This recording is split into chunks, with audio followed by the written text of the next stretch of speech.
Welcome back, guys. It's time to talk about the first match of the night officially after the pre-show had concluded. That's Sheamus versus Dolph Ziggler. I was really down on this match, and actually I was down on the whole pay-per-view. And of course, I'll spoil a little bit of what I'm going to say later for some other matches.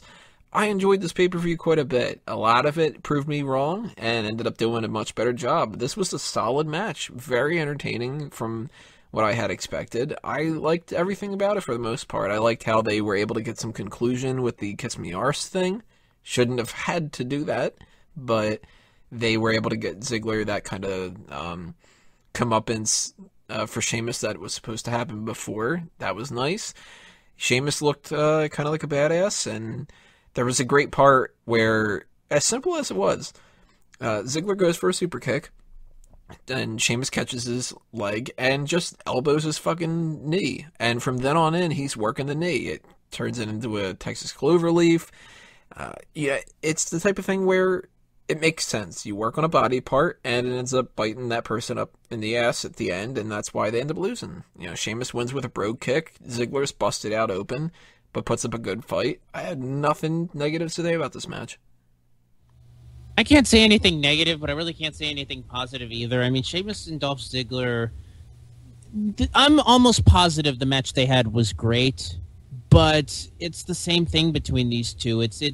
I almost feel like this is a main event roster version of the same way I felt about Stardust versus R-Truth. It's like these guys are kind of just there, and it seems like they just kind of go through the motions. I don't know. It just did nothing for me.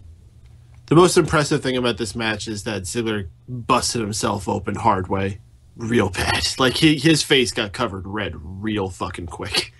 It looked really good on him. You know, he got in his hair and, like, made it red and shit. Kind of like Ric Flair used to do back in the day. I dug it. There's certain people that say blood can't do anything and they swear against it, but it clearly does. I think everybody kind of woke up when that happened, was like, oh, fuck. And then they saw Sheamus do that kick while Dolph Ziggler was like on his knees, couldn't even get to his feet. That was the perfect sell for it. It was awesome. It like elevated the match significantly. Don't use blood all the time, but now and again, it doesn't hurt to break it out. And if a guy does get cut open, fucking use it. Yeah, I think Ziggler getting color in the match was definitely what made it memorable for me. Otherwise, it was a decent match. It told a good story. But, you know, we've seen these guys face each other a number of times. There was no real super standout moments to me anyway. And I'm still over Sheamus. You know, if I never saw him again, I probably wouldn't be too upset. I love seeing Ziggler in the ring. But, yeah, that headbutt was so fucking nasty when he did that. Man, it's just right away he just started gushing. And like you guys said, you know, I don't think they should do it not every pay-per-view, it should be a once in a while rare thing, but it really, really makes a big difference. Mm-hmm. And I don't think it should be intentional either. I don't think they should blade. I think they should just, if it comes naturally, I think it's even more impressive. What even was like with that headbutt? Like, when does Dolph Ziggler do headbutts? I thought that was kind of weird.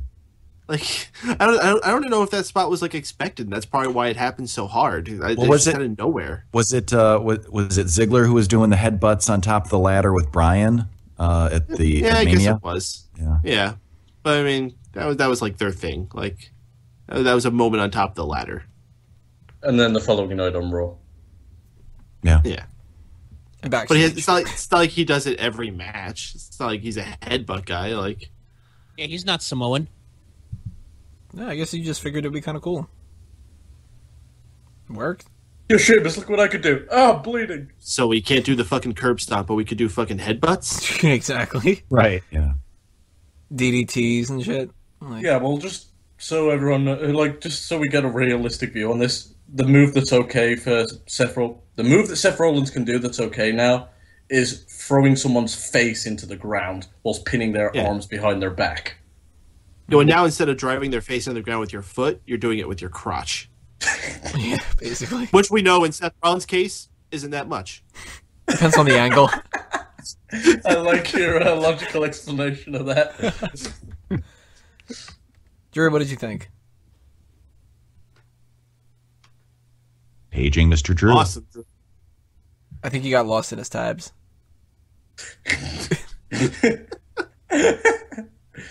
Yeah, fuck him and his upload help speed. me. You know what? I had my thing muted for God knows how long, and I've said some really good shit, and I'm actually very disappointed because I can't go back and repeat it. So I'm very sorry about that. That makes sense why. You're sitting there going, I had something to say about Shelton Benjamin. Did we even get his opinion about the pre-show? No. No, yeah. Didn't you notice that we kept interrupting you and not responding to you, Drew? Apparently Oh, not. he's muted Yeah, again. we do that all the time, though, you know. Oh, well, anyways, this match, this main event, as some It's a might match. call it, it was a good match. I really enjoyed it. You know, super kicks, Texas Clover leaves, and you know what? They told a good story. I think Peyton or Tony was the one who mentioned the knee thing that they did where he goes for a super kick. Sheamus catches it, and he just drops the elbow on the knee, and he sells it for the rest of the match. I think it really helped the match in a sort of way, because Ziggler is one of the best in WWE when it comes to selling, and I think it added another dimension to a match that, you know, you don't see.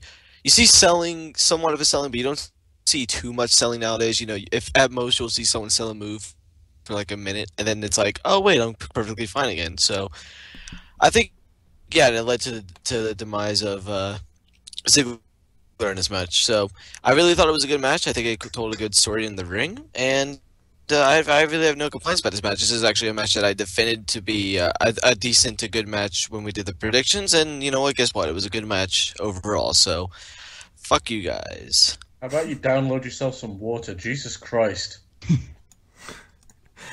In the meantime, we are going to move on to the WWE Tag Fuck Team you, Championship. Waco. 2 out of 3 falls match in the next I part. Click love on you. that video. Seriously, what is it with you and your